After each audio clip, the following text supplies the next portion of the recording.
Hey everyone, my name is Matt. Welcome to my backyard and what may possibly be the last sawmill video that occurs on this property. If you don't know, we are kind of like, well, we moved last fall. We've been trying to move the house out and get everything ready to go for selling this place. So some of the last things that I've been putting off till spring is moving the sawmill and all the lumber and all the wood and everything. So from last fall, I have a few logs still left here, and I would prefer to move them as slabs and lumber and not as logs. So I'm over here actually working on the Bridgeport today, getting that one torn apart, getting it stripped down for paint. So I thought, you know what, let's get the saw ready to go a little bit. It's getting a little bit later in the day, so before I go, I figure I might throw a log up here so it's ready to go next time I'm here. So this is what's left of the pile. I have some offcuts and small stuff over here. Then I got these two bigger red oak logs down here, this one here and this one here. I did a video about going out and salvaging that tree, which produced, well, these two base logs here, and then all the smaller stuff is also from that tree. Still have quite a lot of it. This is a really nice looking, like, clearer section of the trunk, which I would like to do a quarter saw demonstration video about, so I'm not going to cut that today for sure, but I want to get this the main base chunk up there so it's ready to go and we can get it cut up. And of course the smaller stuff, I'm not as worried about, you know, cutting that right away, but if I can get a few of those up there and get them turned into something before moving, I'm all for it. So I'm gonna grab the skid steer and start digging stuff out. I was wondering where these went. Winter consumes all your stuff.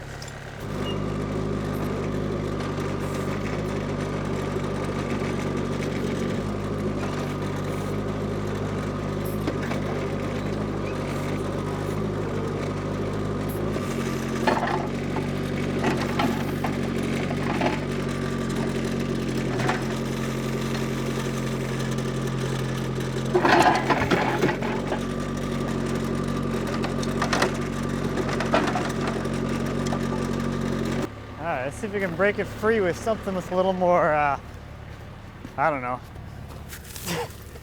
mass. This is going to be interesting on all the snow and ice.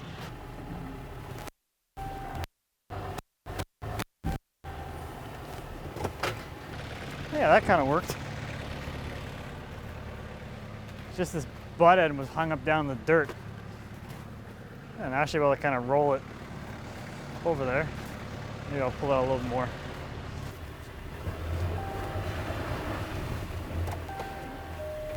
Or not.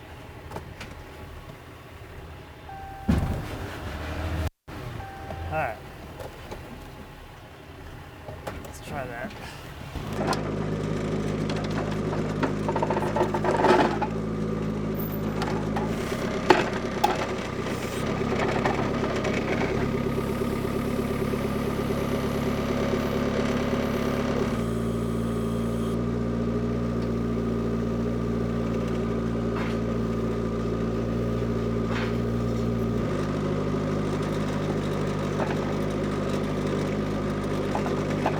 So we have we've traded the snow for a lot of mud and some ice. It's like about a week later. It's crazy how fast the weather changes around here in the spring. So we're gonna get slicing up on this guy, and we'll see where that kind of leads us. I'm here painting the house today, getting it ready to go back, or getting it ready to go on the market. So I'm tired of painting. We do some cutting, and I'm probably gonna be here most of the week painting. So this might be like a every afternoon kind of thing until all the stuff is cut up and out of here. So let's take a look at this guy and see what we are dealing with. So down on this end, you can see we have the flare from the buttress root on here, but once you get down to here, it's fairly straight all the way through here. One kind of fun thing over here are these two tags. So this tree was treated for oak wilt, I believe. So these are the tags from the arborist, you know, letting you know like when it was treated last and probably who did it and whatnot, but it's kind of worn down, so I don't really see any like information on there, but we'll pull those out and we'll have a little memento from this log, I guess.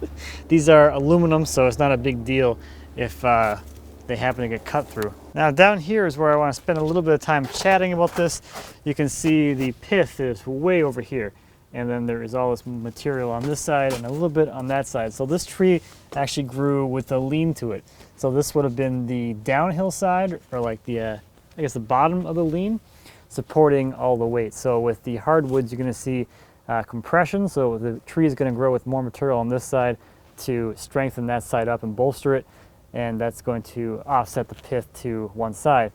So that's going to do a couple of things, or I guess one big thing, is it's going to create stress in the log. And this is going to be a lot more common with limbs. If you're going to be cutting limb wood, this is something to consider.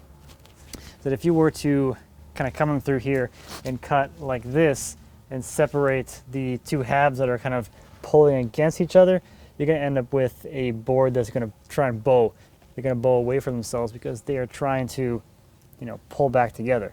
So if you have to cut limb wood or cut trees that grew on an angle like this, if you're going to use those things whole, like in slab form, it makes a lot more sense to preserve the stress in the tree by maintaining the compression and tension side in balance. That should help the board to dry somewhat flatter, because logs like this, and especially limbs, are not desirable for lumber because they don't really stay flat, dry flat, or anything like that, because they have so much stress in them. But if you can kind of keep the balance of stress in there, it can help. So this guy's gonna he'll have some stress, but it's okay. It's just one of those things where you have to go into this with some kind of realistic expectations. This log may produce slabs and lumber that does not want to be flat or stay flat, or on the other side of things, it could be totally fine. But as long as you have that expectation in mind that this might not work out, or it might be destined for small stuff because you can't make a piece of furniture with a board that's trying to do all kinds of weird stuff, it's okay. So we'll just keep that in mind. So this was the bottom of the log. This is all full of dirt. So I'm going to try and get in here and remove a lot of this and not hit too much of it with the blade.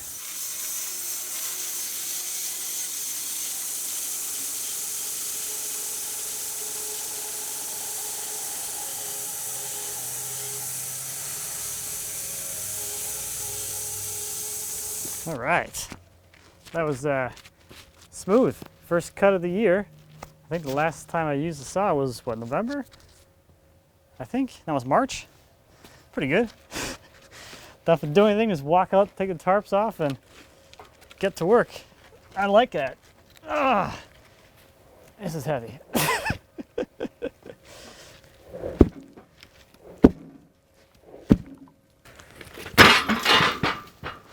Oh, that cool bar conclusion on this thing. Oh, that's good. Yeah, the rot doesn't go very far. That's a good thing. Yeah, when you're looking at the end of a log and it's got some butt rot on it, and you have no idea how far into the log it goes. This is what, an 8-foot log? And we're up in here, so maybe 2 feet, if that. So this is gonna look pretty darn cool. I like this little bar conclusion thing here. That is nice. All right, I'm happy. I'm excited. We're cutting wood. It's been a long time. All right, I'm gonna make let's just see. Make some cuts and see where things go. As you probably already noticed, I don't have all my stuff here today, so I'm sure someone's already yelling at me because I don't have any PPE on, because I didn't bring any, because I'm dumb like that. I also didn't bring a tape measure. So I'm gonna use a lumber scale today, and hopefully pay enough attention as the saw is moving to utilize that thing, because I have to remember the last position in order to move to the next position.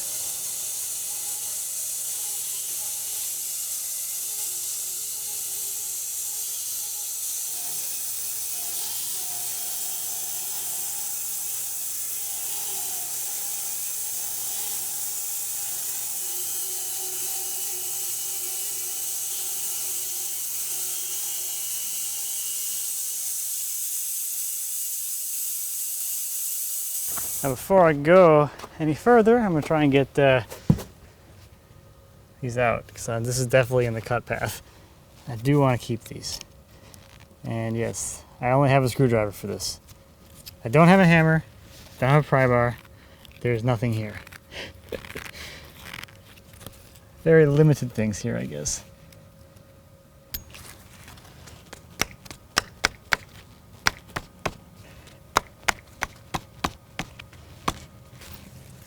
I have no idea how well this is going to show up on camera since these are just kind of scratched in here.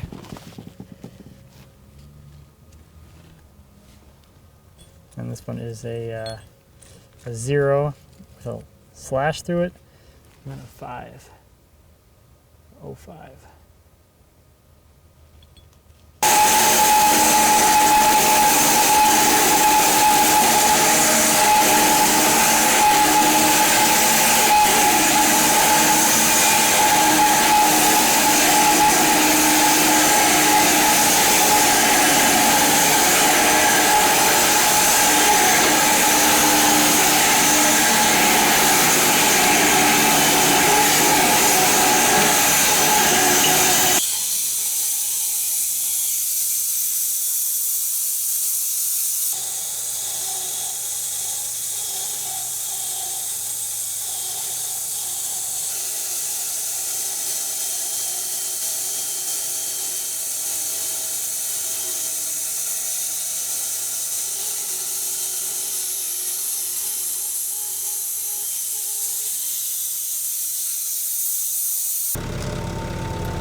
So I think at this point, since I'm out of throat depth, just to make it easier, I'm going to pull the top slab off and make probably one more cut.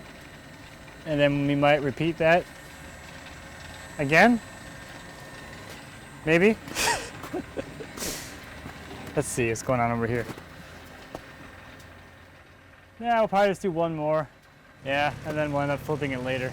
So we'll do one more cut and then we'll be looking at slabs. Not today though, probably tomorrow.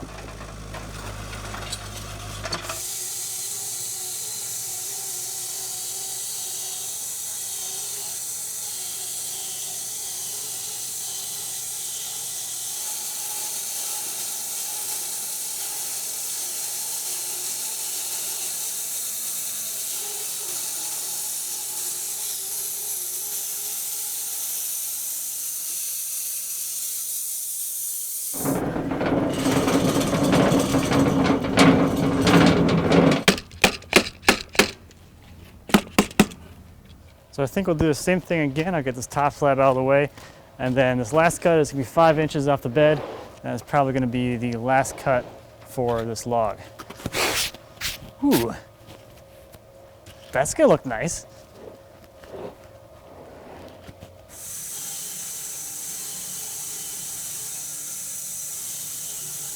I'll say one thing, the weather in this video is literally all over the place. Let's take a look at some wood, shall we?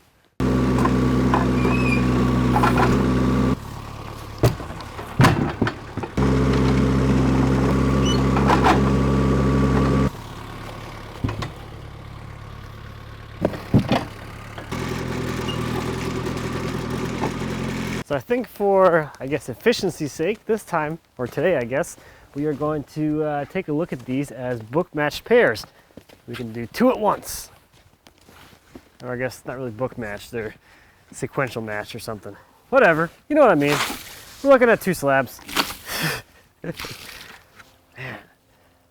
I don't think, every time we cut red oak, I don't think red oak gets the credit it deserves. Because red oak can be pretty darn nice. Especially this kind of stuff where it's not as perfect as the stuff you'd normally see like in the stores or whatnot.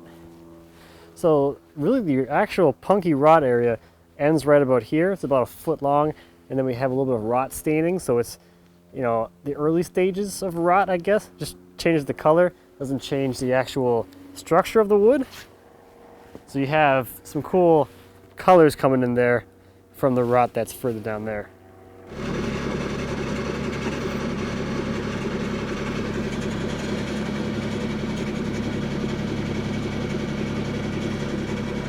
See how stuck this is. Yeah, pretty stuck.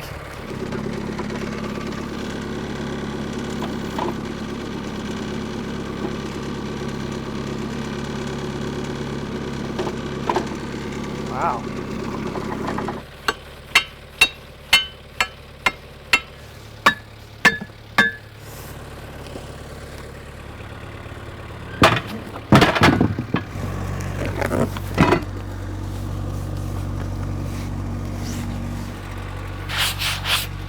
That's pretty.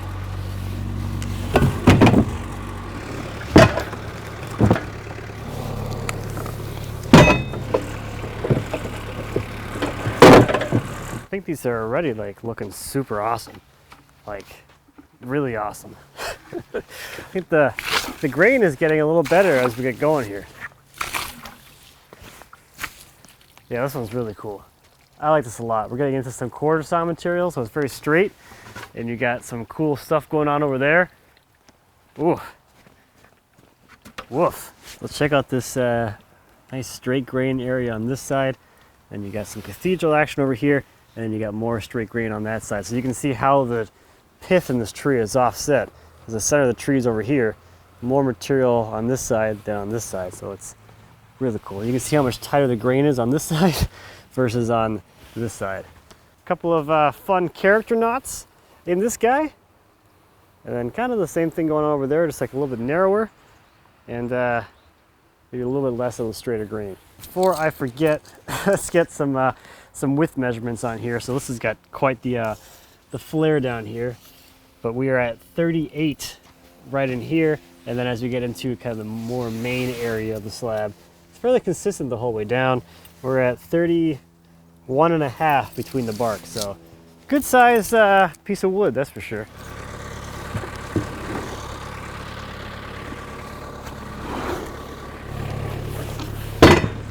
Whoa.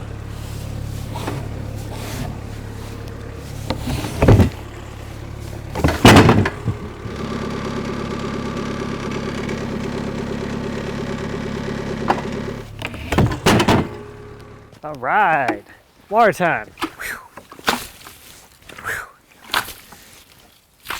Oh, that's cool.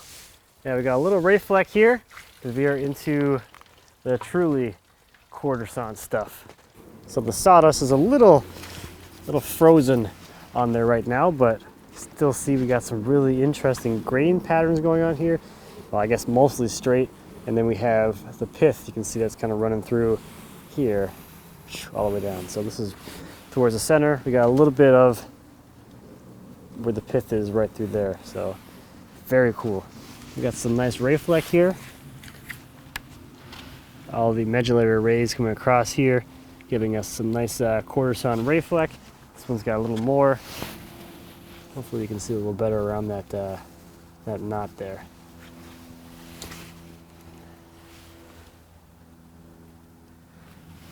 I gotta go. It kind of has like a tiger stripe kind of thing going on. Very, very cool. I love this darker material here around the pith. Kind of like some, I guess, more staining color to it, but you got the quarter sawn ray fleck there, and you transition into the normal heartwood, and then out into the kind of yellowy sapwood. And we again have the ray fleck.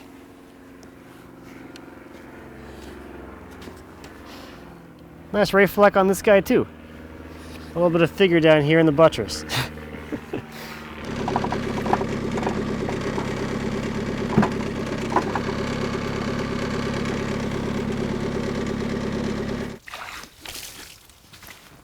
Yeah, that's kind of interesting. Getting away from the quarter sawn ray fleck into a more straight grain rift sawn, so no ray fleck but still straight grain, and some interesting cathedral type things. With some kind of nice variety of different colors. A lot of different hues of red.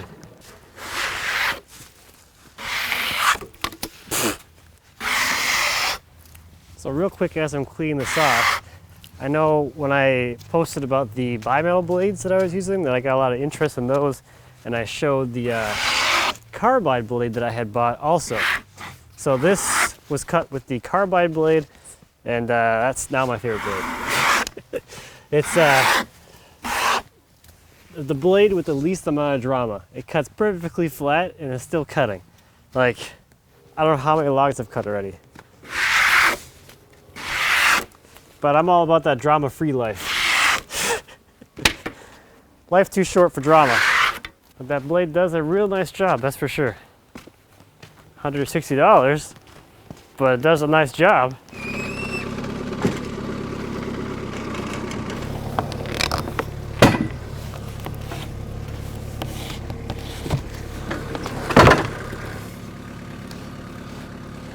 All right, last one. Let's make it count. That is pretty. Telling you, red oak is still good. I think it's just been like given a bad rep by all the terrible staining jobs over the years that people have done to it.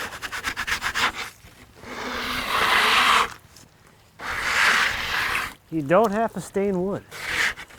You don't have to do it. Yeah, a lot of nice color and kind of swirly grain and things going on here. That is quite pretty. Man, that's nice. So that is that's all the slabs for this here log. I think what I'll do is I have those pecan slabs back there, which need to get out of here anyway, so I'm just going to throw all those on the stack so I can bundle these and take this all as one unit when it's time to move.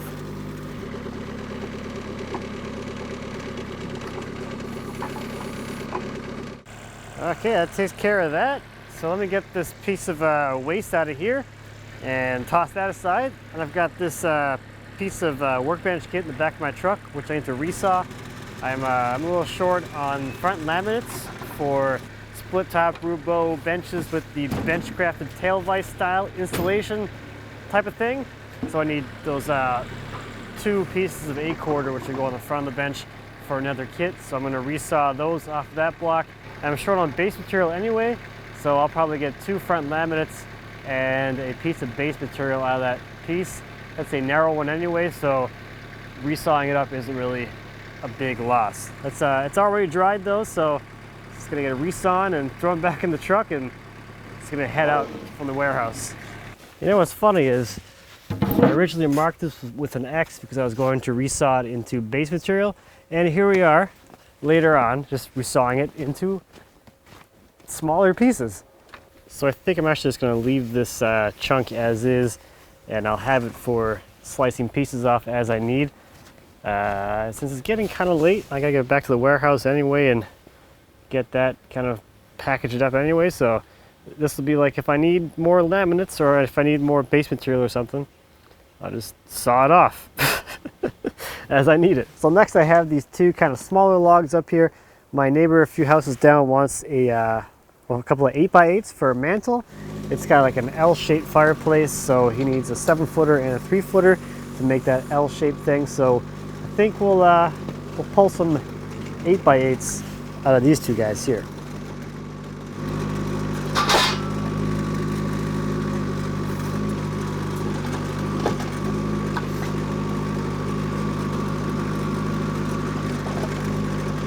So this log has this pretty drastic bend right here, and it's 10 feet long, so it's longer than we actually need for this. So I'm just gonna give us a quick chop, and yeah, I still have this ridiculous bar on this chainsaw. I haven't used this since the last time I made that comment. It's been sitting in storage all winter.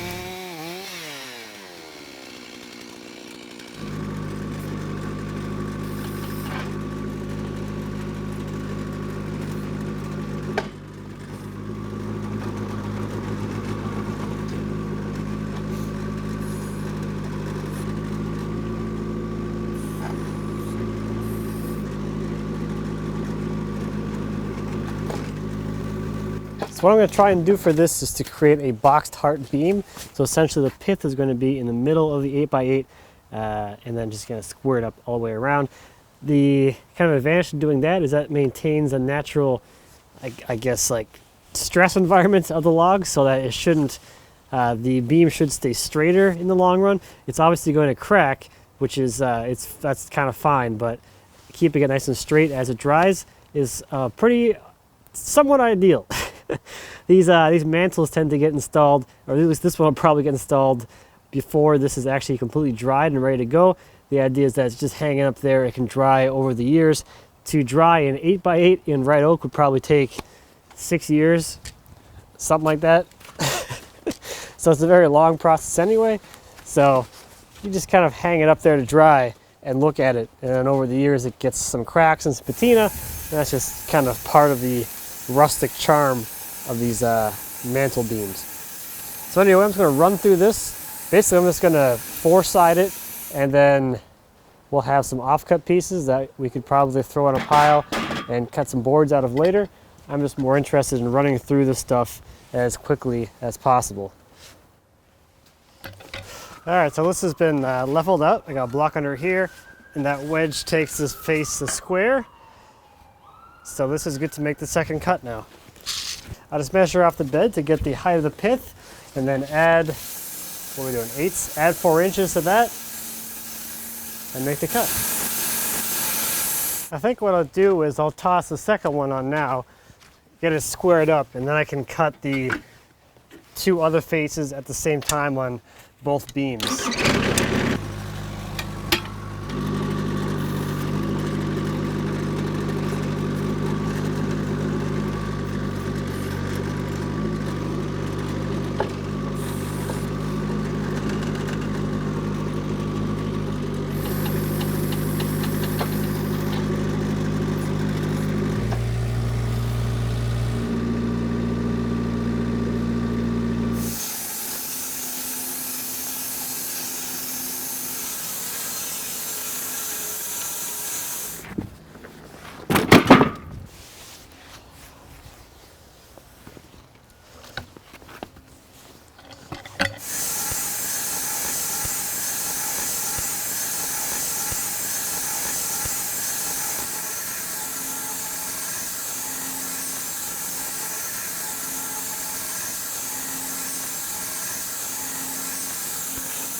Now this log was limb, so you can see how much stress came out of this as we cut through it.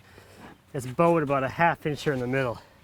Not a huge deal, because we boxed that heart, but just kind of cool to see that.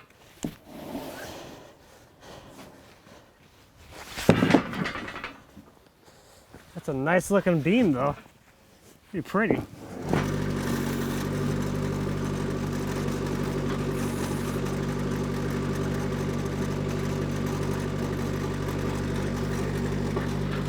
So I think what I'll do to help clean things up a little bit is I've got these offcuts now. I'm just gonna make some 4/4. Maybe I'll do 3 slices. So 3 boards and whatever we got when we got them. Just less to cut up and burn. So I just got a message from my neighbor. He's home. So I'm gonna go drop these off so that they can be out of my way and I don't have to look at them.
right, another beautiful afternoon. Still, you know, plenty muddy. So this is going to be the last day that I'm going to be here messing around with this stuff. So I'm just going to probably just get to cutting and get to getting some stuff done. So I have these little wedges from the workbench kits. So I'm going to cut those into a couple pieces of 8-quarter real quick. Then I have this log that the skid steers picked up, and this kind of smaller log back here, which I will just slat out real quick. This middle section here I'm going to quarter saw, so that's going to be a separate dedicated video at the new place. This guy's got a little bend down here, so we're going to just whack that off real quick, and then this will be some nice little crotch slabs, and it's going to be about the same size as this guy here, so we can cut both of those at the same time. I've also loaded up a bunch of stuff on the trailer already, so that's all ready to head out. So this is literally it. This is the last day doing sawmill stuff. Let's hit it.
Now for these logs, I'm just going to quickly run through them and turn them into slabs. Probably do 9-quarter because that's what my lumber scale can do.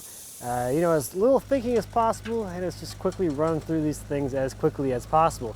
So I'm going to saw a flat on each of them, roll them over, and then just basically slice them right down to the bed, following the lumber scale all the way down, and then we'll have a nice pile of slabs, and these 2 logs will be ready to get out of here.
Okay, here we go. This is going to be the very last cut this saw ever makes on this property. It's kind of weird to be saying that. This thing hasn't moved in like 4.5 years.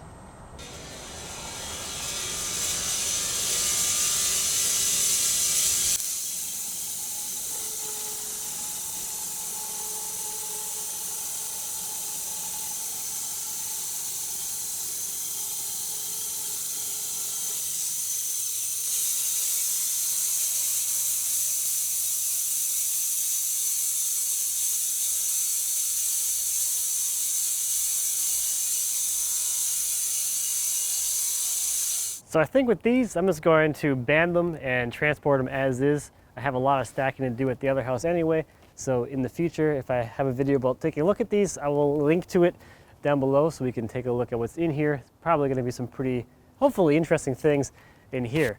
So I guess that's really about it. This is the end of the road for cutting lumber here in the backyard. It was like 4.5 years ago, summer of 2016, when I started building this sawmill right here, and it hasn't moved. And there's been a lot of fun adventures along the way, and it's been an absolute blast. So I'm a little, I don't want to say emotional, but just it's been a good ride. Not that it's like over, but just the memories of everything I did here in this little tiny area will stay with me for the rest of my life. As I was digging through the log pile, I had this piece of dunnage, which is actually the 5x5 that I cut in one of my very first videos using the sawmill. I was still cutting a bunch of small logs. This was some kind of like weird knobby piece of spruce. I cut into a 5x5 because I said something like it's like more convenient to move around or something like that. There you go. 5x5 for something. I don't know what, but it takes up less space than a log. So thank you for coming along on this adventure. As always, it has been an absolute blast. The next thing for this is going to be to start moving things. So reinforcements are coming soon. We're going to get the sawmill and the entire log yard out of here and off to the new property. So look for that. That should be next time, unless I release videos out of order, which is totally something that I would totally do that.